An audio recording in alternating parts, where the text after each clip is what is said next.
We've been talking about the emergence of Chinese civilization. We've traced this down thus far from its origins back in prehistoric Neolithic times to the first dynasties in the traditional Chinese historiography, the Xia and the Shang, which emerged in North China, built up largely around bronze civilization, developed royal monarchical systems, worship of the ancestors of the rulers being a critical component of their early states. We've learned a lot about these early periods in Chinese history from archaeology, from the excavation of the oracle bones that we talked about last time, the records of divination, the records of consultations, if you will, with the Shang ancestors. And what's interesting in some ways about this is the degree to which the archaeological record and the information recorded in texts like the oracle bones has confirmed, has agreed with the traditional mythological accounts of Chinese history. And before I go on to talk a little about the next dynastic period, the rise of the Zhou dynasty, I want to just mention briefly some of the contrasts between the mythological record and the archaeological record, or the textual tradition that we've had emerge about the Xia and the Shang. The Chinese have a very elaborate account of their own origins. They don't have a creation myth in exactly the same way that many Western civilizations do. But instead, their traditions begin with what we sometimes call the sage kings or the sage emperors, figures of high antiquity, posited to be long before the emergence even of the Xia. Perhaps the most notable, a pair of early kings or early emperors, Yao and Shun. Yao being the first man to pass the throne on to a successor. Prior to that, there had been a number of critical leaders, but it's Yao who begins the process of continuous rule, of having a regular succession from one king to the next. What's interesting about Yao is that he does not pass the throne on to his son, nor, on the model of the Shang, does he pass it to a brother, but instead Shun, the next emperor, the next sage ruler, is chosen because of his moral qualities, his moral virtues. Yao's own son is considered to be weak and decadent, and so he searches around in the kingdom, in the empire, for a worthy successor. And Shun is brought to his attention, is picked out, and is given the honor of inheriting the throne.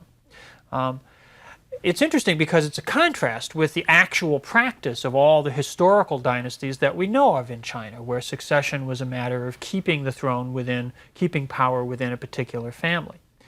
But it's important, it highlights another aspect of Chinese political culture, which is the centrality of moral qualities.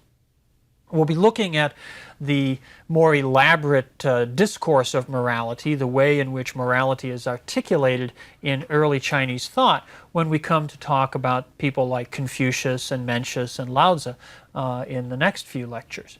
But when we turn to the Zhou, we see the emergence, really for the first time in the written record, of a moralization of political events. And that really draws on, follows on very nicely from the allegories or the early mythical accounts of rulers like Yao and Shun, who made the state, made political power something that was not just the property of a family, but involved the moral character, the moral quality of the rulers.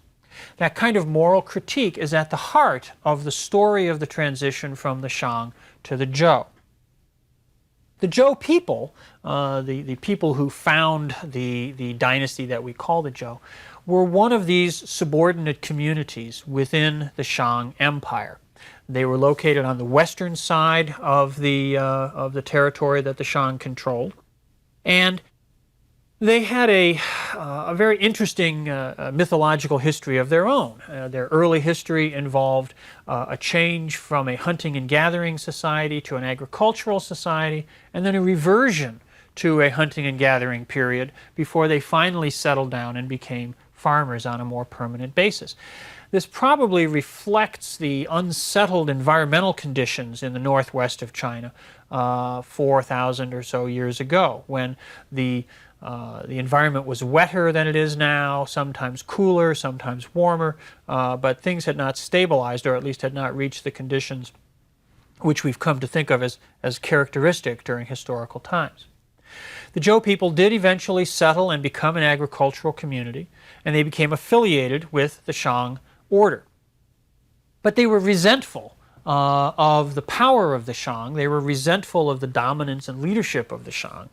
And they began somewhere around the late 12th century or the beginning of the 11th century BCE to conceive the ambition of overthrowing the Shang and of establishing their own leadership. They felt that they were in a better position, that they were at least more deserving of the power which the Shang rulers were not exercising as well as they should, were not performing the leadership roles as well as the Zhou leaders thought that they should. A leader of the Zhou people, a man named Tai, articulates this ambition quite explicitly and puts in place a plan which over the next 3 generations the Zhou people follow, they carry out. And this involved a number of activities. In the first instance, they migrated physically. They moved from their original homeland, which was sort of on the far northwest perimeter of the Shang territory. They followed along a river valley called the Wei River eastward into closer proximity to the center of the Shang state. They also began to have greater communication, greater interaction with other subordinate peoples, particularly on the west side of the Shang territory. And they used these contacts basically to build up a political alliance so that they could have the power, they could develop the resources necessary to confront and eventually overthrow the Shang kings. Finally, around the year 1050 BC, a king of the Zhou people, or a man who is at least in later records referred to as a king, the leader of the Zhou people, was a man named Wen, and he's called King Wen. And King Wen puts in place the final plan to bring about the victory, the triumph, the rise to power of the Zhou people. His son, whose name is Wu, is actually the man who, or the king, the ruler, the leader of the Zhou people, when the attack, when the war against the Shang is launched. We don't know exactly when that happened. We don't have a precise date for it, but some very interesting work has been done recently by scholars in a field known as paleoastronomy, which is the study of the sky, or the relationship of information about the sky to historical records of the far past. And what paleoastronomers have been doing with Chinese history is taking information from all kinds of sources about celestial events, about comets, about exploding stars, about eclipses and things like that, and correlating them with events that are described in the historical record. And doing that, a series of scholars have narrowed down, based on references to certain things like lunar eclipses, the range of possible dates for when the Zhou war with the Shang took place to within a few years, around 1045 BCE. So we can't select amongst a few dates, but we have a pretty good idea that it was right around 1045 that these events took place. What happens is that the Zhou armies and their allies march to the area of the last Shang capital, which is by the modern-day settlement of Anyang, and draw themselves up on the west side of a river. The river is still there, although its course seems to have changed since the time of the battle. And in the morning of the day when the battle takes place, King Wu, although he's rather a young boy, he's not a mature individual yet, gives a speech calling for the overthrow of the Shang, and then leads his armies forward into the Shang capital. There are a number of ancient documents that describe this conflict, describe the conquest of power by the Zhou. In one of the most sacred texts in China, a book called the Classic of Documents, there are several texts that relate to this. There's a purported transcript of the speech that King Wu gives. There's a number of other texts that relate to the political rationale for the conquest, and we'll be returning to those in just a minute. And then there's a description of the battle itself, which is really quite graphic. It talks about the wailing and screaming of the combatants, and the idea that in the streets of the Shang capital, the blood flowed so deeply that blocks of wood floated in it. It was a very violent battle, being fought, of course, with bronze weapons, lots of swords and axes being wielded. And at the end of the day, the Shang king had been killed, the Shang state had been destroyed, and the Zhou were in control. The Zhou were in command. Now, King Wu, as I say, was the leader, was the ruler of the Zhou people at this time, but he was still rather a young boy. And in fact, probably the most important individual in this process is his uncle, who we know simply by his formal title, which is the Duke of Zhou. The Duke of Zhou was the younger brother of King Wen, but unlike the Shang, the Zhou people passed the monarchy, passed their leadership along from father to son. They did not pass it from elder to younger brother. The Duke of Zhou has always been seen as a sort of virtuous leader, a paragon of restraint, because he did not usurp the throne. He did not take power when he probably could have in a moment of great political turmoil and great political crisis, but instead simply acted as a sort of sagely advisor to his nephew, King Wu. The Duke of Zhou becomes a prototype for the sagely advisor in later Chinese political culture. Now, I mentioned the idea of the Zhou conquest, the transition from Shang rule to Zhou rule, as being the first instance where we have an elaborate moral context or a moral rationale involved, and how this in some ways links back to the mythological traditions of figures like Yao and Shun.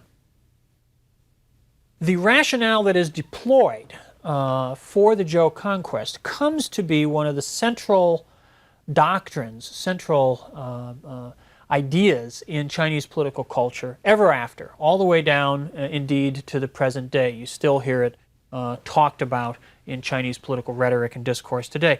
And this is what we call the idea of the mandate of heaven. The mandate of heaven.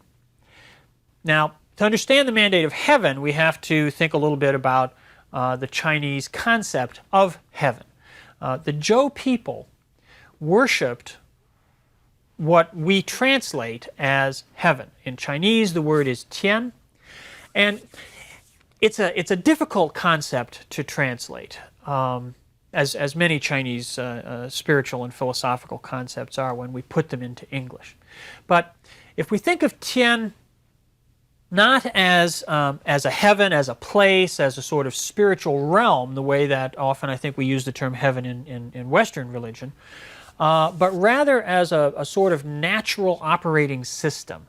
It's sort of the overarching mechanism that governs the functioning, the operation of everything in the universe. Okay, so it's an organic system rather than it's not a divinity or a deity. It's not an all-powerful God, but it's an all-encompassing system. However, it does have the capacity for action. And perhaps the most significant action that heaven performs from a human perspective is what we call bestowing the mandate, or conversely, withdrawing the mandate. Now, the mandate of heaven, which is the doctrine that the Zhou developed to justify their conquest of power, says that there is a proper way for society to be organized. There's a proper way for people to live together in human communities. And central to that proper way, central to a well-ordered community, is a good ruler. The king is the focal point of society, the focal point of the state, of the community. And the king has to be a good king. Okay? Heaven bestows upon someone the right, the power to rule. Okay? And once that is done, that right, that authority, that legitimacy remains with that individual and with his descendants.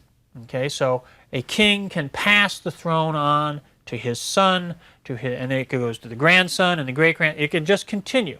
This is how we get the phenomenon of dynasties. A dynasty is a ruling family, a ruling house which maintains a succession of power from generation to generation. And a dynasty is legitimized, is based in the fact that it possesses the mandate of heaven. Heaven has bestowed the mandate on a particular ruling family. But the mandate is not just a grant. It's not like the Western doctrine of the divine right of kings. In the doctrine of the divine right of kings, the king rules by divine right, and whatever the king does is basically okay. The mandate of heaven is more like a performative contract between heaven and the rulers. The rulers must be good rulers. The rulers must create and maintain conditions of peace and prosperity for the people, so that the people can pursue their livelihood without fear of external invasion, without fear of domestic unrest, and also without fear of cruelty or exploitation by the rulers. Okay? The kings have to tax people, they have to levy various kinds of duties on people, they have to mobilize military resources, they have to organize the metallurgical industry, but they have to do all these things in a way which maintains the livelihood of the community. They can't just make people do whatever they say and take everything from them and crush them with exploitation. If the rulers do that, if the rulers become cruel and exploitive to excess, then heaven will withdraw the mandate. Heaven will take the mandate away from the current rulers. And then heaven looks around, basically, and bestows the mandate somewhere else.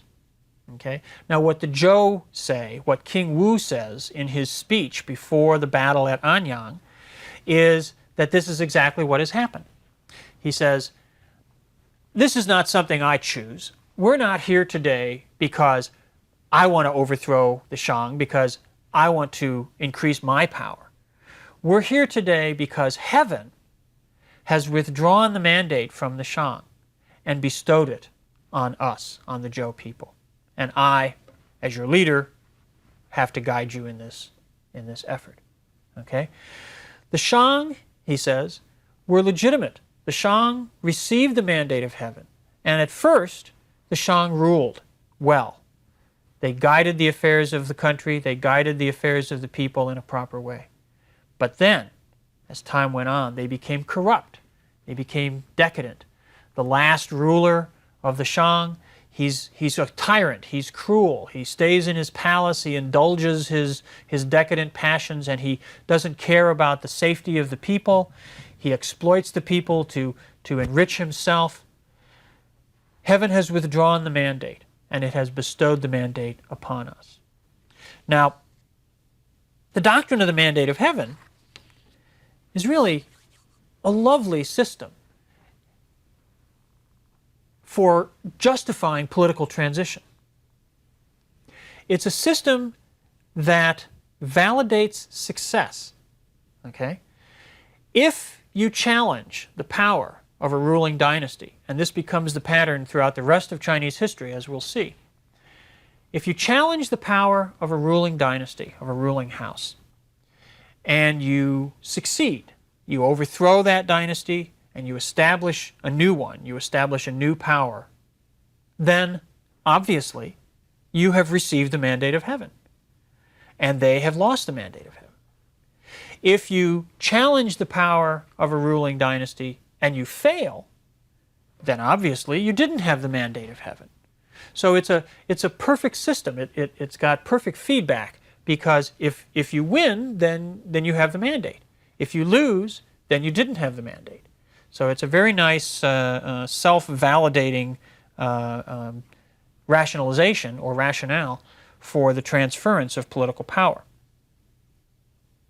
Now, in the historical records, in the texts that we have about Chinese history, the doctrine of the mandate of heaven is used, it's projected backwards, and there's actually, in some sources, there's discussion of the Shang overthrow of the Shah, or the replacement of Shah rule by the Shang period, as an earlier instance of this. But those are clearly later reconstructions. Those are texts that are written during the Zhou as a way of legitimizing their own actions on the basis of historical precedent, as well as on the merits of the doctrine of the mandate of heaven itself.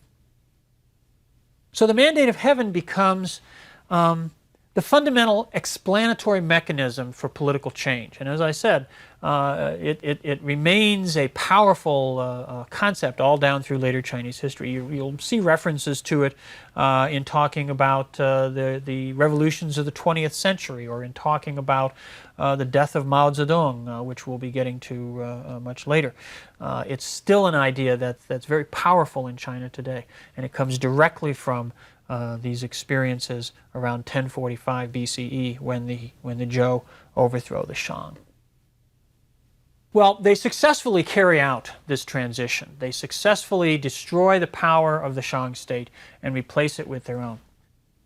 And then they set about creating a new order. Now, one interesting aspect of this is that although the Shang people have been defeated, the Zhou people continue to sort of respect them. The Shang are moved away from the capital area at Anyang, their final capital at Anyang. They're moved off to the south and east a bit, and they're given a territory of their own. They are, in effect, made now a subordinate people within a political order dominated by the Zhou. But they are allowed to retain their own customs. They are allowed, for example, to continue the ancestral worship of the Shang royal family. And indeed, there are territories in southeast China today, in what's called Anhui province today, where certain families trace their ancestry all the way back to the Shang period. So they're not wiped out and destroyed, but they are incorporated into the new order that the Zhou set about building. The Zhou shift the center of the state away from Anyang, away from the old heartland of the Shang territory, off to the west, off to their own ancestral homeland, into the valley of the Wei River. And they build a new capital at a place, they call it Shenyang. It has a number of names in history. Today it is the city of Xi'an, which is the capital of Shanxi province, and is one of the great historical sites. We'll be talking a lot about this particular location because it serves as a capital for a number of later dynasties. But it is the Zhou who make it the first capital city. And the Zhou establish a pattern for the building of capital cities, which itself becomes the standard for all later dynasties, just as the mandate of heaven becomes the ideological standard for the assumption of power in later dynasties. The design, the physical design of a capital city laid out by the Zhou becomes the standard. And it becomes such because it has cosmological significance. The city is designed to be a physical representation of a well-ordered world. For one thing, it's laid out as a square or rectangular space surrounded by a wall. It's oriented on a north-south axis. It has a compound in the northern part of the city along the central axis, which is the residence of the ruler. And then in the southern part of the city are residential areas for ordinary people, markets, activity centers of daily life. Surrounding the city at the four cardinal directions are ritual complexes, altars where the emperor comes out from time to time in the course of the calendar year and performs sacrifices or other ceremonies to regulate the agricultural cycle. Okay? So the city, the capital city, becomes a model of order in human society and the connections between a well-ordered human society and the natural world around it. And this concept of rulership, this concept of the emperor as the link between human order and natural order, becomes a much more sort of rationalized and abstracted phenomenon with the Zhou, but it's clearly a continuance, a refinement of the ways in which spiritual power, the ability to communicate with the natural and spiritual world, has been linked to political authority going back through the Shang and the Xia before them. Now, I mentioned in talking about the doctrine of the mandate of heaven that the Zhou people worshipped heaven. And this is a little different from the spirituality of the Shang, who worshipped the royal ancestors. The Zhou people also worshipped their ancestors, and indeed, ancestor worship becomes, perhaps the most characteristic feature of Chinese civilization overall. It spreads from the political elite out into ordinary society, and as time goes by, certainly over the last 3,000 years or so, most Chinese participate in the cult of ancestor worship to one degree or another, usually to quite extensive degrees. The Zhou people also worship their ancestors, and royal ancestor worship is part of their state cult as well. But they worship heaven as a transcendent power, as a system, an all-encompassing system. And this is important because it's part, again, of their political legitimization. They are not merely one family exercising power over all others. They are that. And there's no way to get around that. That's what a dynasty is. But they exercise that power in the name of a larger, more all-encompassing order. And that order is what is, in a sense, characterized by their worship of heaven. Okay, heaven covers everything. One way to translate the term heaven, one very concrete way to translate the term heaven, is the blue vault of the sky. That's one of the meanings that the character has, is to specifically refer to the sky. And the way in which the sky extends over everything is the way in which Zhou rule is to extend over everything. The realm of the state, the territory that the ruler governs, is referred to as all under heaven, Tianxia, everything that's under the sky. And so it's that all-encompassing order which the Zhou set out to create. They do this very successfully. The first 2 or 3 centuries of Zhou rule are a period of expansion, a period of population growth, territorial expansion, particularly in the south and the southeast. The Zhou state by, say, the 8th century BCE is perhaps 4 times as large as the territory controlled by the Shang at the time of the conquest. The success of the Zhou in expanding their territory, in increasing their population, leads to new challenges in terms of administration. The Zhou kings cannot govern the entire realm themselves from their capital, and instead they have to create new mechanisms of administration. And they do this by appointing local rulers, local power holders. Those local power holders are initially quite closely bonded to the kings, but as time goes by, those bonds weaken and local strongmen start to emerge, pursuing their own interests, pursuing their own power in distinction from that of the Zhou royal court. The tensions that creates within the Zhou system lead to a period of breakdown and fragmentation. And that is what we will turn to in the next lecture.